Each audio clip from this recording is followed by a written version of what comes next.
नमस्कार दोस्तों, मैं निशा सिंह सदीनामा की ओर से प्रस्तुत कर रही हूँ आज 8 दिसंबर 2021 का संपादकीय, जिसे लिखा है हमारे अतिथि संपादक संजय बेनानी जी ने, जिसका शीर्षक है ये खालीपन भरना कठिन है। तिनका का उड़ जाना भी महसूस होता है। और श्रीनिवास जी तो एक ऐसे व्यक्तित्व थे जो सीधे साधे व्यक्तित्व में भी विशाल आकाश की तरह कलकत्ता के साहित्य में छाए हुए थे। उनका जाना वास्तव में साहित्य जगत की अपूर्ण क्षति है जो वर्षों तक भरा नहीं जा सकता। किसी साहित्यकार का जाना वास्तव में इतना दुखद होता है जो युग युग तक सालता है। यादें रह जाती है, पार्थिव शरीर चला जाता है। तो आइए शुरुआत करते हैं आज के संपादकीय की। ये खालीपन भरना कठिन है। अपने देखे हुए समय को याद रखें, ये जरूरी बात है। समय का बड़ा और महत्वपूर्ण हिस्सा इतिहास में नहीं आ पाता, वो हिस्सा लोगों के साथ चला जाता है।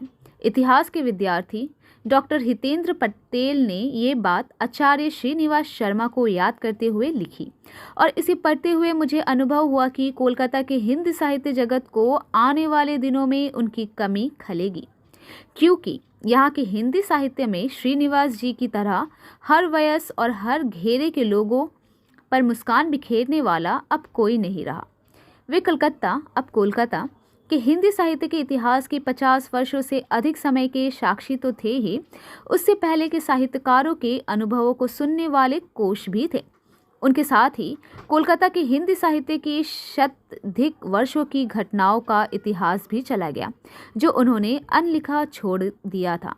जितेंद्र जितांशु ने सूचना दी थी कि वे मरवाड़ी रिलीफ सोसाइटी अस्पताल में भर्ती है, और प्रभाकर चतुर्वेदी ने उनसे मिलने के बाद उनकी स्वस्थ स्थिति का ब्यौरा भी दिया। बातीश भी उनसे मिलने गया था 4 दिन पहले। बातीश ने बताया कि ऊर्जा से भरपूर लग रहे थे और उससे कहा भी कि 2-3 दिन में यहाँ से निकल जाएंगे। तब किसी ने सोचा भी नहीं होगा कि वे दुनिया से ही निकलने की बात कह रहे हैं। उनके लेखन की बातें करते हुए ही बातीश ने कहा कि छोटी बड़ी 20 पुस्तकों में उनकी जीवंतता, भाषा, चिंतन मंथन, विचार और नजरियों को देखा जा सकता है। 10 उपन्यासों का संचयन संपादन की लंबी भूमिका के लिए उनकी भूरी भूरी प्रशंसा हुई। और कविता पर भी उनका चिंतन मनन बहुत सार्थक है, जो एक अलग से बहस की मांग करता है। 40-42 वर्षों से मुझे उनका स्नेह मिलता रहा। अक्सर चाचा नोपानी की प्रेस में आते जाते रहते थे, छविनाथ जी से मिलने, नवल जी के साथ पीएनबी के ब्रबन रोड कार्यालय में ही होने से वहाँ भी मिलते थे, और यदा कदा कार्यक्रमों में भी। जब भी मिलते मुस्कान बिखेरते ही मिलते। मेरा तो हालचाल लेते ही थे, मेरी पत्नी और घर के बारे में भी जानकारी लेते। डॉक्टर वसुमती डागा तो सन्न रह गई श्रीनिवास जी के परलोक गमन की सूचना पाकर। उन्हें पिता का स्नेह देने वालों में एक श्रीनिवास जी भी थे। वसुमती जब सर हरिराम गोयनका स्ट्रीट में रहती थी, तब अक्सर ही वे उनके घर पहुंच जाते थे। साहित्यिक विषयों पर गंभीर चर्चा करते। दूरदर्शन के कार्यक्रमों में शामिल होने के लिए वे प्राय वसुमती के साथ ही जाते। ये सब बताते हुए वसुमती ने कहा कि उनका अध्ययन बहुत गहरा था। प्रगतिशील लेखक संघ और जनवादी लेखक संघ से जुड़े रहने वाले श्रीनिवास जी अपने ही वैचारिक संघर्षों के कारण इन सब से दूर भी हो गए। याद आता है, लगभग 30 वर्ष पूर्व अप्रस्तुत के कवि के बहाने से उन्होंने जब कलकत्ता के रचनाकारों पर लिखा तो कुछ लोगों ने उनके प्रति नाराजगी जताई थी। बुलबुल सराय में या उद्दपी में, सबके बीच ही उन्होंने रौबदार ढंग से कहा था कि मैं किसी की परवाह नहीं करता, और सचमुच वे उन लोगों के प्रति लापरवाह हो गए जो उनकी उपेक्षा करने लगे थे। श्रीनिवास जी को रचनात्मक बेचैनी का संगीत बताते हुए नवल जी ने उन पर एक मर्मस्पर्शी लेख लिखा था, जो दैनिक सन्मार्ग या प्रभात वार्ता में कहीं प्रकाशित भी हुआ था। इस लेख में आत्मीय चित्र खींचते हुए उन्होंने लिखा, श्रीनिवास शर्मा जटिल दिखने वाले सरल व्यक्ति हैं, जिनकी सरलता उन्हें और उनके करीब के किसी भी व्यक्ति को संकट में भी डाल सकती है। श्रीनिवास शर्मा उग्र स्वभाव के ना होते हुए भी व्यग्र स्वभाव के व्यक्ति है।